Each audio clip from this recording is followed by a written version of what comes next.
গরুর গোবর থেকে ভার্মি কম্পোস্ট তৈরি হয় আমরা প্রত্যেকেই জানি, কিন্তু ছাগলের নাদি থেকে ভার্মি কম্পোস্ট তৈরি করা যাবে কিনা এর জন্য আমি এক্সপেরিমেন্ট শুরু করি। অ্যাসিনিয়া ফটেইডা যে অস্ট্রেলিয়ান ভ্যারাইটির কেঁচো, সেটাকে সংগ্রহ করে আমি এক্সপেরিমেন্ট শুরু করে দিই। অনেকে ভিডিওতে কমেন্ট করে জানতে চেয়েছেন যে আমার ছাগলের নাদি থেকে ভার্মি কম্পোস্ট তৈরির প্রজেক্ট, সেটাতে সাকসেস পাওয়া গেল কিনা। সেই বিষয়টাই আজকের এই ভিডিওটির মধ্যে আমি বিস্তারিতভাবে আলোচনা করব এবং প্র্যাকটিক্যালি দেখাবো ছাগলের নাদি থেকে ভার্মি কম্পোস্ট তৈরি হয়েছে কিনা, এবং এই ভার্মি কম্পোস্টকে কোন পদ্ধতিতে আপনারা আপনাদের ঘাসের জমি বা অন্যান্য চাষের জমিতে প্রয়োগ করবেন, সেই বিষয়টাও কিন্তু আমি বিস্তারিতভাবে আলোচনা করব। সম্পূর্ণ ভিডিওটি দেখার পর ভিডিওতে দেওয়া তথ্য যদি আপনাদের ভালো লাগে, ভিডিওতে একটা লাইক করতে ভুলবেন না। সঙ্গে আজকের এই ভিডিওটিকে বেশি বেশি করে শেয়ার করে দিয়ে সমস্ত নতুন নতুন ছাগল খামারি উদ্যোক্তা বন্ধুদের দেখার সুযোগ করে দেবেন। আর যে সকল দর্শক আমার চ্যানেলে নতুন, যদি ছাগল পালন এছাড়াও ছাগল পালন সম্বন্ধিত এই ধরনের গুরুত্বপূর্ণ ভিডিওগুলি দেখতে চান, চ্যানেলটিকে সাবস্ক্রাইব করে বেল আইকনটিকে দাবিয়ে রাখবেন। চলুন তাহলে বন্ধুরা আর কথা না বাড়িয়ে শুরু করে দেওয়া যাক আজকের এই গুরুত্বপূর্ণ ভিডিওটি। ডাকুয়া গোট ফার্ম ইউটিউব চ্যানেলে সমস্ত দর্শকদের জানাই স্বাগতম। বেকারত্ব দূরীকরণে আধুনিক কৃষি ও পশুপালন আলোচ্য বিষয়। পশুদের বিভিন্ন রকম রোগ, চিকিৎসা ও মেডিসিন, হোমিওপ্যাথিক, আয়ুর্বেদিক এবং অ্যালোপ্যাথি। নমস্কার বন্ধুরা, Dakua goat farm YouTube channel থেকে আমি কৃষ্ণ ডাকুয়া আপনাদের সকলকে আমার আন্তরিক ও ভালোবাসা জানিয়ে শুরু করে দিচ্ছি আজকের এই ভিডিওটি। ভিডিওর ইন্ট্রোতে দেখতেই পেয়েছেন যে ছাগলের নাদি থেকে ভার্মি কম্পোস্ট, তো সেই বিষয়টা আপনাদের দেখাতে যাচ্ছি যে এটাতে সাকসেস পাওয়া গেল কিনা এবং কেমন ভার্মি কম্পোস্ট তৈরি হলো। তো বন্ধুরা, এই যে দেখুন সামনে বেড, এর আগে তো আমি ভিডিওতে দেখিয়েছি কিভাবে এর প্রসেসিং করা হলো, কিভাবে বেড বসানো হলো এবং কোন পদ্ধতিতে আমরা ভার্মি কম্পোস্টের সম্পূর্ণ যে প্রসেসটা আমরা আগের ভিডিওতে দেখিয়েছি। ছাগলের নাদি থেকে যে ভার্মি কম্পোস্ট, সেটা এখন আপনাদের তুলে দেখাবো। তো এবার তো বুঝতেই পারছেন বৃষ্টিপাত খুব কম, বৃষ্টিপাত কম হওয়ার জন্য আমি সেরকম ভাবে এখনো উপরে কোনো ছাউনি দেইনি। তো দেখুন কম্পোস্ট কত সুন্দরভাবে তৈরি হয়েছে, একদম ঝুরঝুরে চায়ের পাতার মতো খুব সুন্দরভাবে তৈরি হয়েছে। তবে বন্ধুরা, আমি একটা বিষয় এখানে উপলব্ধি করতে পারলাম, অনেক প্রজাতির কেঁচো পাওয়া যায়। তো আমি যেখান থেকে কেঁচোটা সংগ্রহ করে নিয়ে আসি, তারাই বলে যে দাদা ছাগলের নাদি কি একমাত্র খেতে পারবে এই যে অস্ট্রেলিয়ান ভ্যারাইটি অ্যাসিনিয়া ফটেইডা কেঁচো, সেটাই।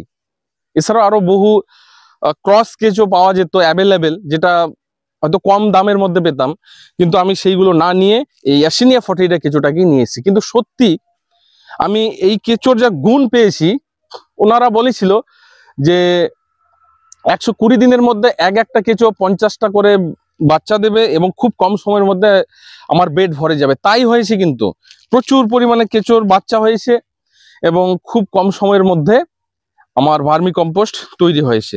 আর ছাগলের নাদি তো খুবই শক্ত, জানেনি, তো সেই ছাগলের নাদিটাকে সহজে এরা খেয়ে সার তৈরি করেছে। তো চলুন আপনাদের সারটা দেখাচ্ছি এবং কেঁচোগুলো দেখাচ্ছি, এখনো কত পরিমাণে এখানে কেঁচো দেখা যাচ্ছে। এই যে দেখুন প্রচুর পরিমাণে কেঁচো, সব বাচ্চা, মানে কি বলবো,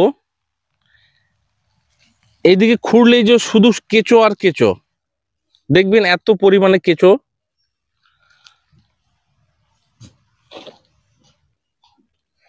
এই যে কেঁচো আর কেঁচো, তো কেঁচোগুলোর খাদ্য এখন সেরকম নেই, কারণ খেয়ে ওরা শেষ করে দিয়েছে, পুরোকে সার বানিয়ে দিয়েছে। যার জন্য আমি নতুন আরেকটি বেড লাগিয়েছি, সেখানে কেঁচোগুলো ছেড়ে দেবো। তো সারটাকে কিভাবে তুলতে হয়, সারটা উপর থেকে তুলতে হয়, কিন্তু একদম নিচ থেকে তুলবেন না। ঠিক এইভাবে উপরে যে ঢেকে দেওয়া আছে সেটা সরিয়ে দিলাম, সারটা তুলতে হবে, কেঁচোটা নয়, সারটা তুলতে হবে। এবার এর মধ্যে দু একটা কেঁচো যেটা চলে যাবে, তো ভাববেন যে না কেঁচোটা জমিতে চলে যাচ্ছে, চলে যাক, কোনো অসুবিধা নেই, সেটা জমিতে হয়ে যাবে। জমিতে কেঁচো হওয়া মানে তো জানেনই, জমিকে উর্বর রাখে, সবসময় নরম রাখে। তো এর মধ্যে অনেকটাই এক্সট্রা কেঁচো আসছে বলে আমি কেঁচোটাকে আলাদা করে তুলে আমাদের যে নতুন বেড, সেই বেডের মধ্যে দিয়ে দেব।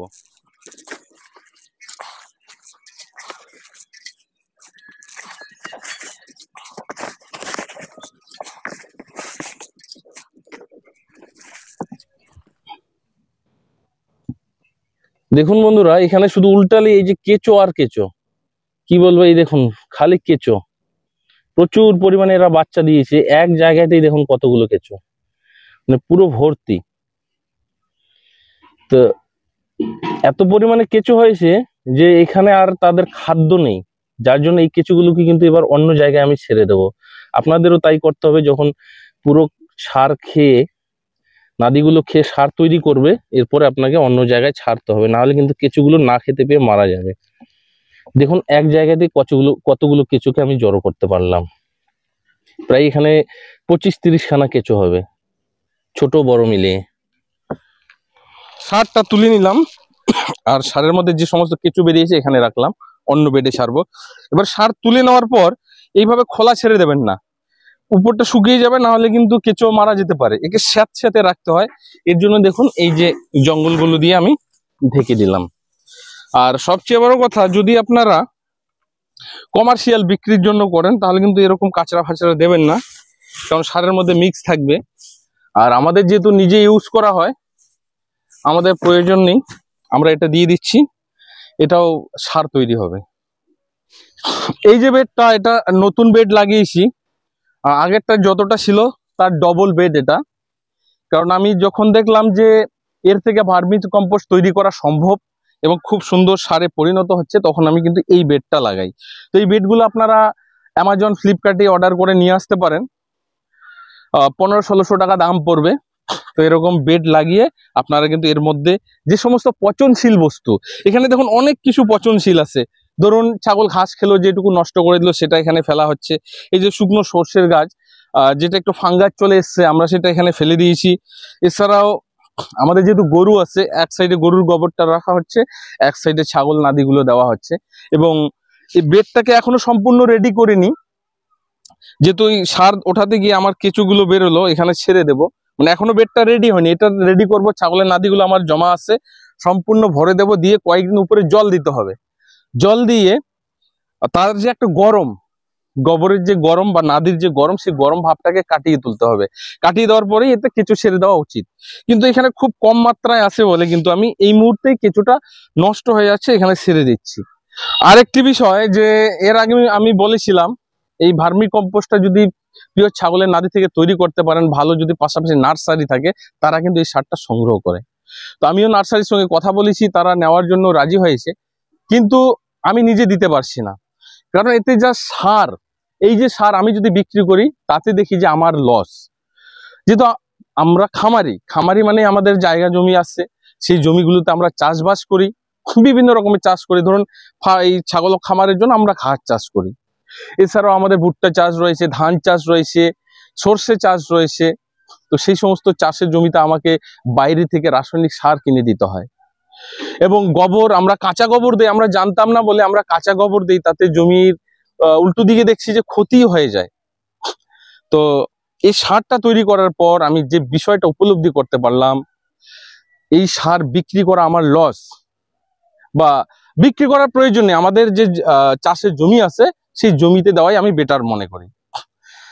তো এই যে সারটা কিভাবে জমিতে প্রয়োগ করতে হয় আমি অবশ্যই আপনাদেরকে দেখাবো। তো এখন যে বিষয়টা দেখাচ্ছি, সার তোলার সময় যে কেঁচোগুলো আমাদের বেরিয়ে আসলো, সেই কেঁচোগুলো এখন আমরা ছেড়ে দেব। তো ছেড়ে দেওয়ার প্রসেসটা এবার দেখুন। এবার কেঁচোটাকে আমি ছেড়ে দেবো। তো ঝাড়িতে করে জল নিলাম, তো কেঁচোটা আপনাদের দেখিয়ে দিচ্ছি। কেঁচোটাকে দেখিয়ে দিচ্ছি, এই যে দেখুন কেঁচো একদম সব একটা দলার মধ্যে রয়ে গেছে। আশা করি বুঝতে পারতেছেন, এগুলো সব ছোট বাচ্চা কেঁচো। তো কেঁচোকে সরাসরি ছেড়ে দিলেই হবে, কিন্তু যেন স্যাঁতস্যাঁতে থাকে। তো বলেই দিলাম যে এটা এখনো রেডি হয়নি, কিন্তু কেঁচোটা নষ্ট হয়ে যাচ্ছে বলে আমি এখানে ছেড়ে দিচ্ছি। তো এই যে এইদিকে দেখুন ছাগল নাদিগুলো রয়েছে, আমি আগে স্যাঁতস্যাঁতে করার জন্য জায়গাটাতে একটু জল দিয়ে দিচ্ছি। এখানে দেখুন ছাগল নাদিগুলো রয়েছে। তো আশা করি এখন যেহেতু এরকম গ্যাপ অবস্থায় আছে, মানে অল্প পরিমাণে আছে, অল্প মাত্রায় আছে, এখানে কিন্তু ভিতরে হিট থাকবে না। এই ভিতরে হিট তখনই থাকে যখন এই ছাগল নাদিগুলো কাঁচা থাকে এবং এক জায়গায় অনেকগুলো থাকে। তখন দেখুন কেঁচোগুলো এবার এখানে ছেড়ে দেব। এখানে ছেড়ে দেবো, সব আস্তে আস্তে আস্তে আস্তে ভিতরে চলে যাবে। দেখুন কেঁচোর নিয়ম, একটা দলার মধ্যে থাকে, সব একটা দলার মধ্যে আছে। তো এখানে আমি ছেড়ে দিলাম, এরা কিন্তু নিজেরাই এখান থেকে খুলে খুলে একদম গোবরের মধ্যে ঢুকে যাবে। ব্যাস, এবারে হালকা করে আমি উপরে ঢেকে দিই, এরা নিজেরাই এখন ভিতরে চলে গিয়ে এবার খাওয়া শুরু করে দেবে। তার উপরে আর একটু আমি জল দিয়ে দিই একটু, তাহলে জায়গাটা একটু স্যাঁতস্যাঁতে থাকবে, জায়গাটা স্যাঁতস্যাঁতে থাকবে। আর এই জায়গাটা যেন শুকিয়ে না যায়, এর জন্য আমি এই যে সর্ষের যে পুরানা গাছগুলো দিয়ে একটু ঢেকে দিলাম। বাস, এই জায়গাটা এখন রৌদ্র পাবে না, জায়গাটাতে স্যাঁতস্যাঁতে থাকবে। এখানে মাঝে মধ্যে কিন্তু জল দিতে হবে, জায়গাটাকে স্যাঁতস্যাঁতে রাখার জন্য মাঝে মধ্যে জল দিতে হবে। এবারে আপনাদের দেখাবো কোন পদ্ধতিতে জমিতে এই ভার্মি কম্পোস্টের প্রয়োগ করতে হয়।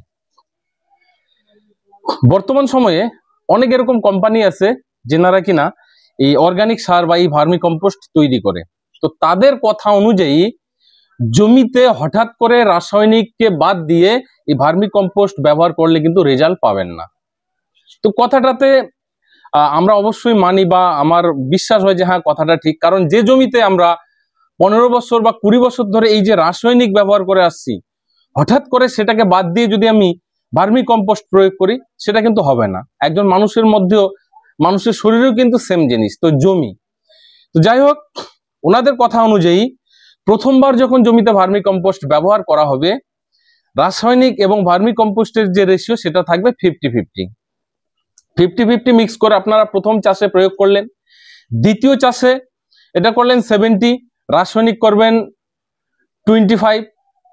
এরপর এইভাবে আস্তে আস্তে আস্তে আস্তে একটা এমন সময় আসবে জমিটা আজ থেকে ধরুন 50 বছর 60 বছর আগে যেরকম ছিল সেই রকম পর্যায়ে হয়তো চলে আসবে। কিন্তু প্রথমেই যদি ভাবেন যে আমি বেশি বেশি পরিমাণে ভার্মি কম্পোস্ট দেবো, জমিতে ভালো চাষ হবে, এটা কোনোদিনও ভাববেন না। তার যে এই রাসায়নিকের যে অভ্যাস সেটা ধীরে ধীরে বন্ধ করতে হবে এবং অর্গানিকের যে অভ্যাস সেটাই পরিণত করতে হবে। তো এর জন্যই আমি এখানে দুটো গামলায় 2 ধরনের সার নিয়েছি। এটা হচ্ছে রাসায়নিক ডিএপি, ইফকোর ডিএপি নিয়েছি। ঠিক একই রেশিওতে আমি এখানে ভার্মি কম্পোস্ট নিয়েছি। তো ভার্মি কম্পোস্টের মাত্রাটা একটু বেশি দেখা যাচ্ছে, এই জন্যই এটা ভিজে আছে বলে ওজনটা বেশি। তো আমি শুকনো হিসাবে ধরলাম, এর জন্য পার্সেন্টেজ বেশি নিয়েছি। তো এখানে 5 কেজি আর এখানে নেওয়া আছে 10 কেজি।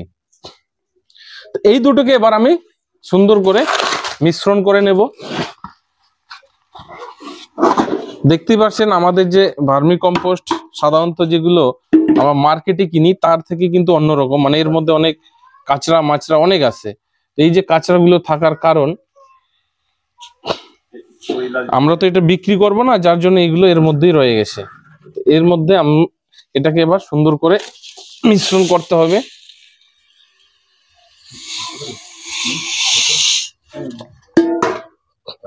এবার যতটা মিশ্রণ করা সম্ভব আমি একে মিশ্রণ করে নেব।